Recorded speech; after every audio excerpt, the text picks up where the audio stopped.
مفيش حد بيختلف على أجنحة الدجاج بصوص البافلو، خصوصا لما تكون معمولة بتكات المطاعم الكبيرة. النهاردة هعلمك ازاي تعملي بافلو تشيكن وينجز في البيت. مكونات سهلة وسر الطعم الجوسي والتسوية المظبوطة اللي بتفضل معاكي، والصوص اللي بيخليكي مش قادرة توقفي أكل. بس ما تنسوش الاشتراك في القناة وتفعلوا زر الجرس وتكتبوا لنا تعليق جميل كده زيكم. يا ريت تعملوا شير كتير وتكملوا الفيديو للآخر. ولو عايزين تاكلوا أجنحة دجاج تاخد العقل، خليكم معايا لآخر الفيديو. معانا دلوقتي كيلو أجنحة دجاج. أنا غسلتها كويس جدا كذا مرة تحت الحنفية، وبعدين نقعتها في مية وملح وخل ورشة قرفة وعصير ليمون، وبعد ما اتنقعت شوية غسلتها تاني وشطفتها كذا مرة. ودلوقتي خلاص معانا نضيفة جدا بالطريقة اللي انتوا شايفينها دي. ولازم ننشفها كويس بمناديل كده، ما تخليش فيها أي مية خالص. شايفين الجمال دوت يا جماعة؟ وبرده خدي بالك كمان لو في اي دهون شيليها. معايا دلوقتي طبق، وهنزل بيه دلوقتي بثلاث فصوص توم مفرومين، وهنزل دلوقتي بالتوابل. معايا معلقه ملح صغيره، نص معلقه فلفل اسود، معلقه صغيره بابريكا، رشه قرفه، نص معلقه توم باودر، رشه جنزبيل، ومعايا دلوقتي مرق الدجاج. هنزل بقى بالتوابل الخطيره دي، وهنزل عليهم بمعلقه خل، معلقه خل كبيره يا جماعه. هنزل دلوقتي بعصير ليمونه كبيره، وهنزل دلوقتي بمعلقه صويا صوص كبيره، وهنزل دلوقتي بمعلقتين كاتشب بيفرق في الطعم يا جماعه، وتقدري تحطي كاتشب حار مفيش اي مشكله خالص. وهنزل دلوقتي بمعلقه مستردة بتفرق في الطعم كمان. خلي بالكم يا جماعه الكاتشب ما يكونش حامي لو في اطفال. هنزل دلوقتي بمعلقه عسل ابيض ودي بتفرق في الطعم، ولو ما عندكيش عسل ابيض تقدري تحطي عسل اسود مفيش اي مشكله خالص. وهنزل دلوقتي بمعلقه كبيره صلصه، هيديكي لون خطير. نقلب بقى المكونات كلها، شايفين جمالها عامل ازاي؟ احلى تتبيله هتاكليها دي ما قلبناها بالطريقه دي. هننزل بمعلقتين زيت، هتفرق في اللون والطعم جميله جدا يا جماعه. وطبعا الخلطه دي كلها مش هنحط فيها الا معلقتين زيت بس، الاكله كلها مش هتاخد الا معلقتين زيت. يلا ننزل باجنحه الدجاج الخطيره دي. شايفين يا جماعه شكلها ابيض ونضيف وعامل ازاي؟ ودي خطوه مهمه يا جماعه. نظافه الحاجه دي اساسها ان انت بتنقعيها كويس في محلول النقع يا جماعه، دي خطوه مهمه. اي فراخ لازم تنقعيها في محلول النقع. يلا بينا ندعك كويس جدا لحد ما التتبيله تخش كلها في اجنحه الدجاج الخطيره دي. تقدري تضاعفي الكميه مفيش اي مشكله خالص. شايفين يا جماعه شكلها عامل ازاي؟ احلى تتبيله هتعمليها لاي قطعه في الفرخه، مش الاجنحه وبس. شايفين يا جماعه؟ يلا بينا دلوقتي بعد ما تبلناها كده غطيناها، وهنسيبها في التلاجة لا يقل عن 3 ساعات، وتقدري تسيبيها ليله كامله مفيش اي مشكله خالص. يلا بينا دلوقتي معانا طبق وفيه نص كوبايه دقيق، وعلى نص كوبايه الدقيق هنزل عليهم دلوقتي بربع كوبايه نشا، هيديكي قرمشه خطيره وطعمه في منتهى الجمال. يلا بينا مع بعض نتبل الدقيق. معايا دلوقتي نص معلقه ملح، وربع معلقه فلفل اسود، ومعايا دلوقتي نص معلقه بابريكا، ومعانا مرق الدجاج، ومعانا جنزبيل. ونبتدي نقلب كل المكونات دي مع بعض. يلا بينا دلوقتي معانا اجنحه الدجاج اللي سبناها 3 ساعات في الثلاجه. معانا دلوقتي صينيه انا حاطه فيها ورقه زبده ودهناها كده دهنه زيت عشان اجنحه الدجاج ما تلزقش. يلا بينا دلوقتي كده هنمسك القطعه ونبتدي كده نقلبها في الدقيق كده على خفيف، على خفيف خالص، وتنفضيها وتبداي ترصي في الصينيه اللي جنبك. شايفين يا جماعه سهله وخطيره ازاي؟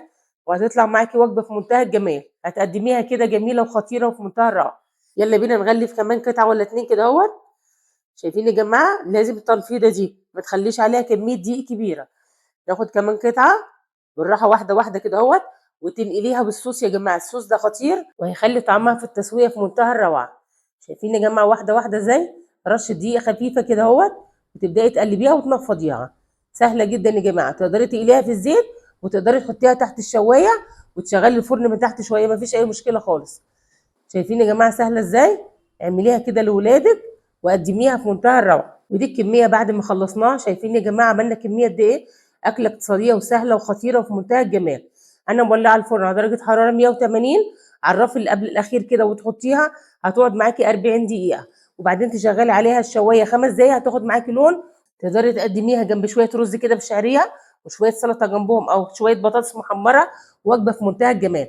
احنا هنعمل لها صوص دلوقتي خطير مع بعض. جبنا الطاسه الخطيره دي ورفعناها على النار، ونزلت بمكعبين زبده، واول كده ما يسيحوا معانا ويبداوا يسخنوا كده بالطريقه دي، هننزل دلوقتي بمعلقه صلصه او معجون الطماطم يا جماعه، وهيدينا لون خطير وطعمه في منتهى الجمال. ودي خطوات صوص البافلو. تقلبي كده كويس جدا لحد ما تطلعي كده اي ماده حافظه في قلب الصلصه. شايفين يا جماعه بتفتح معانا ازاي؟ ودي خطوه مهمه جدا.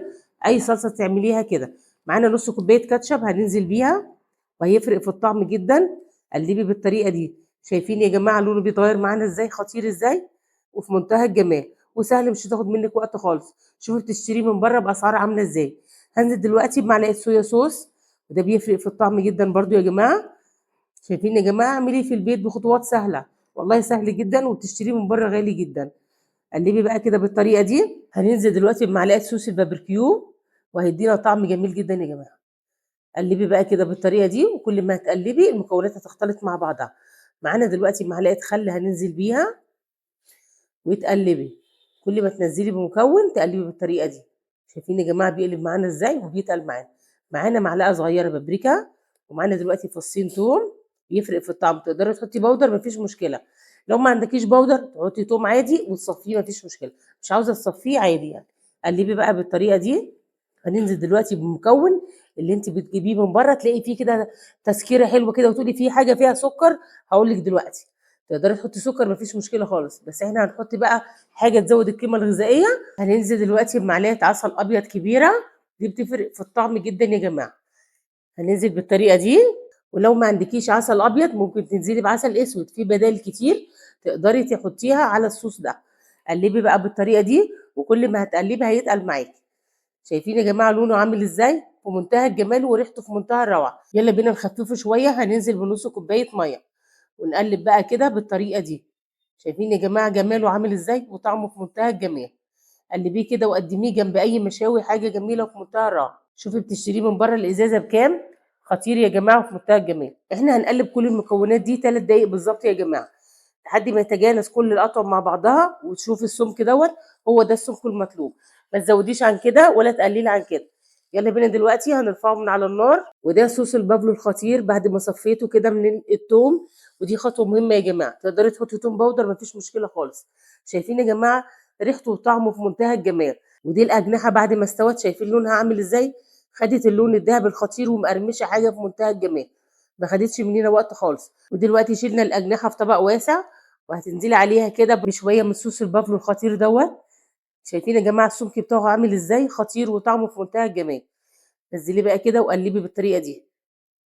عمرها ما هتلزق معاكي في الصينيه لو حطيتي ورقه الزبده يا جماعه. شايفين يا جماعه الطبق الخطير دوت، شوفي بتشتريه من بره بكام.